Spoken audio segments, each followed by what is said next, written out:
Let's now talk about security control categories.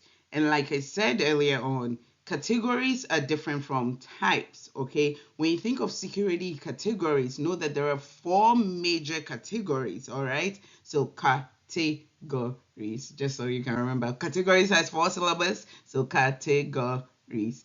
It's just some ways of me trying to remember things, but that's what you see. All right, there are four main categories. There's the technical, there is the operational, there is managerial, and then there's physical. Now, if you go by the old security 601, they had three categories. All right, and the administrative, so they had administrative, physical and technical. The administrative is broken down into operational and managerial. Okay, so these are some of the things. I will try, if I remember, I will try. Of course, I will not be able to remember every change they did, but if I remember, I will let you know what the difference is. So we are going to talk a little more deeply into details with all these categories. We have the technical, like I said, we have the managerial, we have the operational, and then the physical controls. When you talk of technical controls, these are the controls that are technical in nature. It's really self-explanatory, and they directly impact technology systems. Now, this doesn't make any sense, I know, but when you think of technical controls, think of all the, even if you're not techie, you are in charge of just bringing out controls that protect all our laptops in the company, all our servers, all anything that requires a little bit of technical permission, technical support. So examples of technical controls are access controls, firewalls, intrusion detection and prevention, encryption, antivirus, anti-malware, security. There are a host of them, but like I said, the main aim is that you're using technology or something technical to protect information. So when you come to access controls, that means you're setting some kind of, and these are all done in the back end. It's all done with codes and computer. You set rules to say that, okay, Mr. A is only an analyst. So we're not going to give him the permission to delete users or bring in users or commission or decommission users, right? We are only going to give Mr. A, who is just an analyst, who is only an analyst, to maybe read audit logs and be able to go into the any system and use the system for what it's for. We're not going to allow Mr. A to see any PHI or any PII or any PCI because Mr. A does not need it. Okay, we are giving him access based on roles. The same way access control, another example of access control is that when someone leaves the company, we terminate them immediately because anything can happen, right? If the person is angry, they can go into the system and delete everything. Or worse yet, they can go into the system and send malicious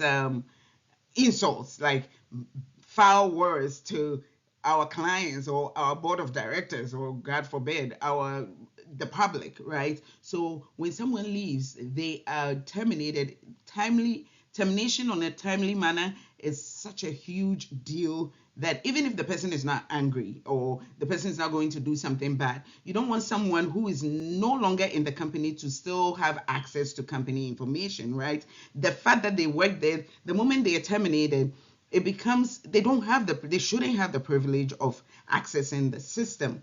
Firewalls are basically putting a system, a control in place to determine what we allow into our network and what we allow outside to go out of our network. There are a group of people monitoring these things.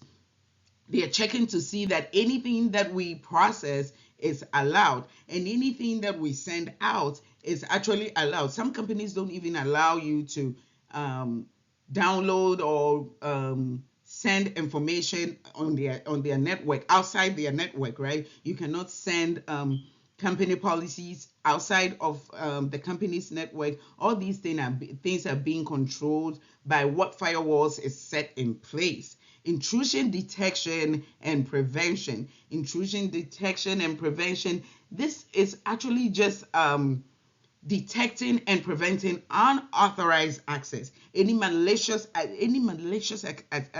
activity that comes to place. This is detecting it or preventing it. So there are two of this. It's usually not one solution. There's intrusion detection, unless a company is very rich and they can afford both. I am not sure. So there's intrusion detection, which is just simply detecting that, hey, there's a malicious activity on our network, and then it will alert whoever is in charge, and then they'll do all the necessary steps to prevent it. So this one is not preventing it. It's just detecting, hey, someone sent an email and this email has malicious activity on it. It's not going to prevent it. So if you don't act fast, whoever the email has been sent to can easily click on it, and unfortunately you will be breached, right? So intrusion detection is only monitoring activities that are happening on our network. Intrusion prevention, which requires a lot of technicality, is that it's preventing malicious activities from happening. Like the moment they sense that this has malware, someone is trying to, a threat actor is trying to get into our network, it blocks them. Now, the only downside to this one is sometimes some legit activity can look malicious and it will be prevented, right? So this requires a host of people just checking and making and authorizing things that are supposed to actually come through, because sometimes it can be a false positive, and it's really not a threat actor trying to come in at all. Sometimes it's maybe our vendors trying to link with us through a portal, and it may look like maybe a vendor portal, and it may look like a malicious website, right? So they will prevent it, and it may take several days before we realize, okay, it's been blocked. Let's go back and unblock it. It's just too much. So a company would have to know what they're doing to, because you set the rules, right? You set the rules that if you see this and that, block it, and then you can go back in and unblock it. It requires a lot of work. The next one is antivirus and anti-malware. These are just detecting, preventing, and removing malicious softwares from the system. So when they see a virus, the software is supposed to, one, prevent it from happening, or block it, remove it. All these require a technical team. And if you are in the field of if you're in the technical field, the technical team side of cybersecurity, you will be in charge of all these softwares. You will first verify that truly it's a true positive, that it's truly a malware, before removing it. All right, and then you put in rules in place or controls in place to prevent that malicious software from going through, from being exploited. So that's the software, antivirus, anti-malware softwares. And then most companies have the security information and event management softwares. It's a whole team that does this. They review on a daily basis all the activities that are happening, and they put controls in place to make sure that nothing is being exploited. No events are being exploited, because there's one thing to detect that someone is trying to hack into the system, and then there's another thing to prevent the person from um, from actually access your system, right? And all these can be seen. They are constantly collecting data, analyzing the data logs, and making sure that they identify any malicious activities, anything that's flagged. They have security, they have responses in place, incident response in place. They know where to go if someone tries to attack. They know exactly where to go. And if someone already attacks, whether it's midnight or morning or night or daylight in the afternoon, they know exactly where to go. They are trained to do these things. So and a SIEM or SIEM is highly recommended. It's a whole, and if you're looking to any branch of cybersecurity, you can look into this. It's a whole position and very needed by most companies, most large organizations. Managerial controls. These are, remember, we just talked about technical controls. So these are actually controls that technical controls use a lot of technology. This to implement. Managerial controls use a lot of human, you and I, HR, all the people, workers, analysts, chef, whatever human beings are in the employees, all the employees, right? So managerial controls, these are security controls that focuses a lot on management of risk, right? And information security system. And so information security system, yeah, information system security. We are trying to secure the information system, right? And so, and it's very strategic. It's strategic. It involves a lot of policies. You write policies. You write policies. You're telling the people what to do to prevent what's happening. So it involves you and I. They are telling you. They are putting controls in place that you and I will do to prevent malwares, to prevent breaches, to prevent security breach and anything that will compromise our system. So examples of these controls are policies, standards, and procedures. We put policies in place that says you cannot print information from your personal computer. You cannot email information to yourself. These are all policies. And standards. Procedures says that it tells you how to do things, right? Whether you need to, if you want a new computer, what do? You can't just throw your old computer away. You put in a ticket and then you make sure your manager approves. And then once your manager approves, then it takes it to the IT department for them to provision a new computer for you. These are all controls put in place for you and I to follow, for the human beings to follow, right? I'm not saying the technical part is not followed by human beings, but it requires technology and the IT team to put those ones in place.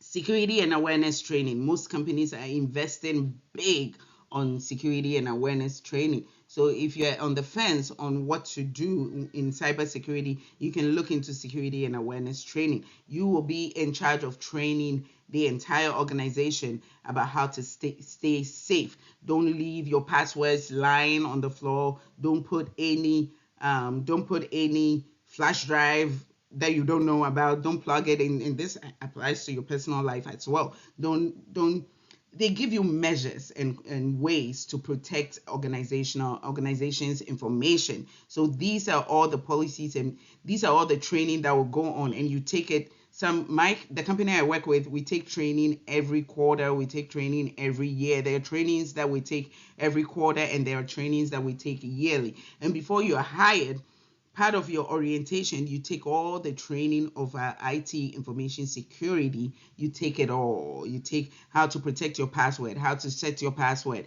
how to protect information, how to protect your laptop. Don't leave it lying around. Don't lend it to people. All these things you go through everything. How to handle information loss, how to handle a breach, how to handle hackers, how to handle if you mistakenly click on malicious link. All of these things we go through training, and you don't have to wait for an incident to happen before training. So training and awareness is an ongoing thing. Whether there is an incident or not, you keep training. Access management, we talked about that. That was also part of the technical controls. So this access management is, like I said, when someone is terminated, that we remove them from our system on a timely manner. It's recommended within the next 24 hours that the person is removed. Most companies do it immediately, but for larger companies, this could be like 20 people. This could be a lot of work. So they set maybe 48 hours, but immediately they will shut you off the network, and then they will gradually have they have rules in place to remove you from all the applications and stuff like that. They usually have their processes going on. So that's managerial controls. Anything that has to do with you and I, the human component of risk analysis. Risk management is part of it. We are going through and saying that we can accept this, we cannot accept this, we can avoid this, we don't want to avoid this. How do we manage risk? How do we track risk? Are we on the right path? Are we on the right trend? What are the new risks out there? Are we using the right softwares? Are we using the right countermeasures? So everything concerning risk management, that has a whole risk management team constantly checking to make sure that every risk is being prevented. These are not risks that has already even happened. It's part of risk that that have happened. But the best way to manage risk is to prevent it from happening in the first place, right? So that's the main aim of the risk management team, that they prevent the risk from happening. Of course, we cannot remove risk from 100%, but risk is the likelihood of something happening. So we cannot remove risk 100%, but we can prevent it from happening, or we can control it at a lower level. We don't want all risk to be high. We don't want to have all high risk, right? It's inevitable. But we, as a risk management team, our main aim is not to have high risk going on. The potential, the possibility of anything happening should be low or medium. That's the goal. We haven't achieved it yet, but that's the goal. Incident response planning is also part of managerial control, because the when something happens, you should know who to call. You should know the authorities to call, because if we need to shut down a network, you, the cybersecurity personnel, cannot from your head just shut down an entire company's network because you feel like they have controls in place. They have guidelines in place where you can call your manager real quickly. You can call even the CEO. They have all these things in place because you need to be able to say, this is and they give it codes. Maybe this is a critical mission and we need all hands on deck now, and we need an immediate shutdown. So the person who is in charge of this should know what member of leadership to contact. You cannot contact just your manager. Of course, you have to let your manager know, but if it's something that needs to be done immediately, you try to call the highest of the highest immediately. And I'm sure they have protocols for these things. So that's something that they already know. Operational controls. Now remember, operational controls is also really deals heavily with people. Remember I said the operational controls and that the managerial controls were once administrative controls. So it's one that has been split now in Comptia Security Plus 7.1. So both of them are basically the same. They've just made it into two. They both primarily are implemented and executed by people. So these controls are very tactical. The first one, which is managerial, are strategic, very strategic. And this one is tactical. It focuses mainly on your day-to-day activities, right? Whatever you're doing, what are the controls put in place? You cannot, if you want to send an email, you cannot send an email from your Gmail. They want you to send an email from the company's domain, from the company's system, from the company's whatever, whether they're using Edge or Microsoft, or even if they're using Gmail, you can't send it from your personal Gmail, right? You have to send it from the company's domain. So day-to-day activities, where do you log into something as simple as, if you're not on salary, if you're a timesheet person, where do you log in your timesheet? Where do you go to look for your paycheck? Are you able to view your paycheck from your personal phone? Are you able to own personal paycheck, all these things, your day-to-day activities. Where do you make calls? Are you able to make phone calls from your personal phone? Are you able to just type, look at the person, type the number, and call maybe your boss? Or do they have phone calls, phone system, a solution for phones, and maybe a phone software? Most companies use 8x8. A lot of companies use Teams. A lot of other companies use I think etc. So many other ones you can. I'm not sure. It's not important to know. And so operational controls are the security controls that primarily are implemented by and executed by people. So, and it involves your day to day. Literally, when you're doing these things, just switch your mind from it's security plus to English, right? Operational. What are you doing on your day to day at work? All the security controls that surround protecting your day to day activities is controls, is operational controls. Examples are training and awareness. We give training and awareness to let you know how to manage emails, how to delete emails. Are you supposed to delete emails when you get malware? Malware email? Are you supposed to delete it? All these things will show you what to do if you get attacked. All these things will show you what to do to set up your password. All these things, the training will show you when to change your password, what number of characters to show. All these go through the training. Are you supposed to? You're not supposed to share your password with someone else. You're not supposed to look at explicit videos on company laptop. You're not supposed to click on just any link. Some links are even blocked. On your daily activities, the things that you're supposed to do and how to protect yourself and the company from being attacked is what goes on in the training and awareness. Security guards. This, like I said, operational controls deals heavy with people. So when you go into any company, most companies, they have security guards at the entrance who are there to help you, one, sign in, or even help you direct you to where you're going, especially hospitals. I think banks also have it, even though they don't look like security guards. Not like they're wearing that security coat. They're just wearing suits, but they're standing there making sure, watching what everybody is doing. There are also cameras around, but that will fall a little more in the technical or physical. This security guards will also be physical as well, but yeah. Change management.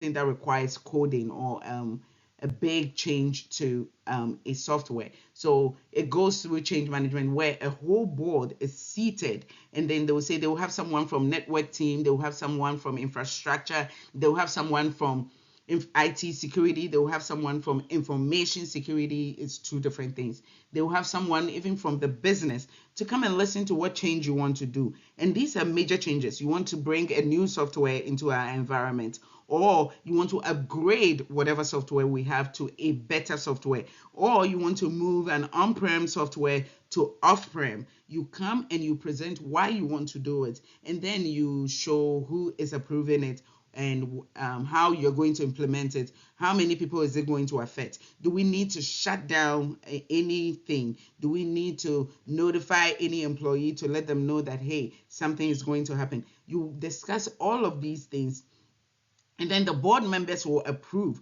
or ask any questions if they have. If they don't have any questions, then you're approved, and then you can go on to implementation. So change management is big deal. Access control falls in all the controls. So like I said, your manager can say, I need you to have access to Power BI. So your manager will now put in a ticket to say, grant Amelia access to Power BI, or grant Lucy access to anything, to 8x8, which is a phone system, or to Microsoft, right? So all these things goes into operational, something that you need. You're getting access for something that you do on a daily basis. Incident response. We need people to, like I explained in my previous video, we need people to actually manage incidents. And that will be for operational controls. It's very similar to managerial controls. So the good thing is, if you learn administrative controls, you just need to know that when a question is asked, see if it's related to day-to-day activity, or if it's related to some managerial management of any risk, right? If it makes a difference. There is a very thin line between operational controls and management controls. Please type below in the comment section if you have any way, any tricks of us separating operational controls from managerial controls. So finally, there is physical controls.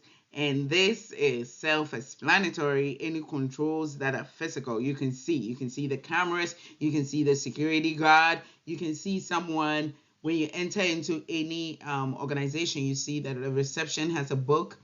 I don't know if they do that anymore, has a book for you to sign your name. And then you sit down and someone comes to call you. The door is not open until it's your turn to go, whether it's a bank or they come, they call you, or they let you stand in line and you don't approach. If it's a bank, you don't approach the cashier until it's your turn and someone is watching you. Believe me, don't go and do anything stupid. And then even with the cashiers, you can see that there's a shield. If you go to I don't know if it's bulletproof, but you can just reach out and grab them and say, I want my money and I want it now. Even if you go to places like a pharmacy, they do have a shield where you cannot go straight into it. They have protection. They protect controlled medicine. Even if you go to places like the pharmacy, any pharmacy, they do have controls in place to prevent you from reaching out and just from buying controlled medicines like oxycodone, or I almost said oxymoron. Look here, I'm not a science student. So all those physical controls, the things that you clearly see that is there to protect the employees and the company, they are physical controls. So access control system, and this include when you go, there's a door, you cannot just enter because you need to maybe swipe, ring a bell for someone to open. That's a control. Even when you've entered the building, you still have to swipe every door you go. That's a control. So surveillance system, if you see all the cameras, you see things that are just scanning. Even if they're not taking cameras, they're scanning to see body counts and all these things. Environmental controls, you can sometimes see fences. You can see sometimes maybe they put the revolving doors. You may not know, but it's a way to control how many people are coming in at a time, so that they're able to capture one at a time. So most of these revolving doors, they don't allow you for two people to go in. I mean, we still do it, but it's not allowed. Biometrics, some really, really highly confidential areas, you can go through them scanning your eye, your thumb, or I think those are the two biometrics, right? They don't take anything from your nose. Yeah, so those are pretty secure. Even iPhones now have these things where you scan or you use facial recognition or eyes, whatever it takes. Those are all biometrics. Man traps and fencing, you know what man traps are, you know what fencing. So if you don't know this, you can Google what a man trap is. You will see it. Okay, guys, I had to stop the recording and start a whole new one for types of controls. So join me in the next video. Bye.